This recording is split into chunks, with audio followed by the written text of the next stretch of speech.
Lubos na nagpapasalamat ang mga evacuee sa Bago City dahil sa natanggap na kalinga mula sa mga kawani ng pamahalaan sa pagdiriwang ng Pasko at Bagong Taon. Yan ang ulat ni Bernard Susbilia ng Philippine Information Agency, Western Visayas.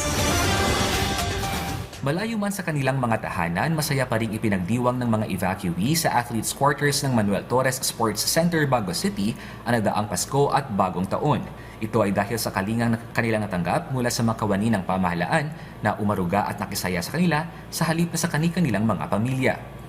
Ayon kay Benvenido Oplas, 43 taong gulang mula sa Purok Talong, Barangay Ilihan, Bago City, mabigat man sa kanyang damdamin na magpasko at Bagong Taon sa evacuation center, mas pipiliin niyang manatili dito para matiyak ang kaligtasan ng kanyang mga mahal sa buhay sa gitna ng sunod-sunod at patuloy na pag-aalboroto ng Bulkang Kanlaon. Aniya, mabuti na lang at nariyan ang mga social workers, barangay health workers, evacuation camp personnel, kapulisan at iba pang kawani ng pamahalaan na nagpapagaan ng kanilang panunuluyan sa evacuation center. Pasalamat ko sa nagbulig di sa amon, pag wala man nagpabaya sa amon dire, Bago City Government, DSWD, CSWD, BHW, Police, para lang sa amon safety dire, gasakripisyo sang ila Christmas nga upod kami, gasakripisyo sang New Year nga upod kami, nga wala sila sa ila palimalay, pagpaabot dire sa amon Christmas gift, pagkaon, sobra-sobra, Macdo, Jollibee.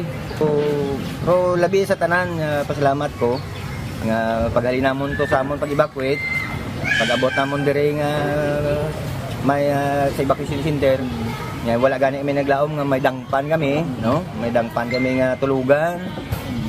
Mahamtang ka gid blas imo pagtulog, no? Tapos ang hindi mo na-expect nga mga pagkaon, kay nag-evacuate ka, nahimo sang City of Government o Bago.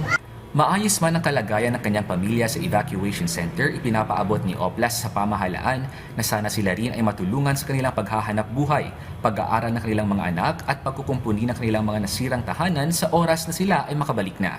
Ganoon rin ang pasasalamat ni Janeline Medel mula rin sa Barangay Ilihan, Bago City sa mga opisina at ahensya ng gobyerno na patuloy na nagbibigay tulong at suporta sa kanilang mga evacuee. Muli salamat sa Bago City Bago nga kung sa diin wala kami nilaging pabayaan, ginto do support kami nila sa time nga ang kanlao naglupok na.